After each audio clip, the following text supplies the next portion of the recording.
ও আমার ভাইয়েরা মুসলমানেরা, এর জন্য সেই মুসলমান আমাদের হতে হবে। হওয়ার জন্য 1 নম্বরে যে আমলটা তৈরি করতে হবে, সেই আমলের নাম হলো নামাজ। কোনটা? জোরে বলেন কোনটা? নামাজ। এই সমাজ থেকে যদি আল্লাহর নাফরমানির কাজ দূর করতে হয়, আল্লাহকে যদি জিজ্ঞাসা করি আল্লাহ মেডিসিন কোনটা, আল্লাহকে সুন্দর ভাষায় জানাইয়া দিতেছেন, ইন্নাস সালাতা তানহা আনিল ফাহশাই ওয়াল মুনকার।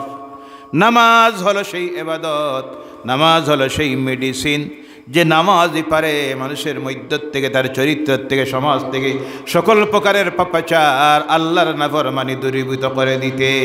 সুবহানাল্লাহ। নামাজ প্রতিষ্ঠিত করুন, 5 ওয়াক্তের নামাজি হয়ে যান। মা বোনেরা, 5 ওয়াক্তের নামাজি হয়ে যান, নামাজ জামাতে পড়ুন। ইনশাআল্লাহ দেখবেন সুস্থতা আল্লাহ দিবে, পরিবারে শান্তি দিবে, রুজিতে বরকত দিবে, সমস্ত রোগ থেকে আল্লাহ আপনাকে মুক্ত করে দিবে, শারীরিক রোগ, সামাজিক রোগ থেকে। কারণ সাহাবায়ে কেরাম যে মেডিসিন দিয়া সমাজে শান্তি এনেছিলেন, চরিত্র, মানুষের নৈতিক চরিত্র সংশোধন হয়েছিল, সেই আমলের নাম ছিল নামাজ। সেই আমলের নাম, কারা কারা নামাজ পড়বেন, 5 ওয়াক্তের নামাজ পড়বেন, কারা কারা রাজি আছেন? হাতটা উঠান আর বলেন নারায়ে তাকবীর। আর জোরে বলেন নারায়ে তাকবীর, নারায়ে তাকবীর। হাত তোলা অবস্থায় বলেন, আয় আল্লাহ, জীবনে যা গুনাহ করেছি খালেস দিলে এই মাহফিলে বসা অবস্থায় তওবা করতেছি, তাওবায়ে নাসুহা, আল্লাহ কবুল করে নাও। বিগত জীবনের গুনাহগুলি মাফ করে দাও। আগামী দিনে আজ থেকে 5 ওয়াক্তের নামাজ পড়ব, আল্লাহ 5 ওয়াক্তের নামাজি বানাইয়া দাও। বলেন আল্লাহুম্মা আমিন। ওয়াদাটাকে রক্ষা করার তৌফিক দিয়ে বলেন আল্লাহুম্মা আমিন।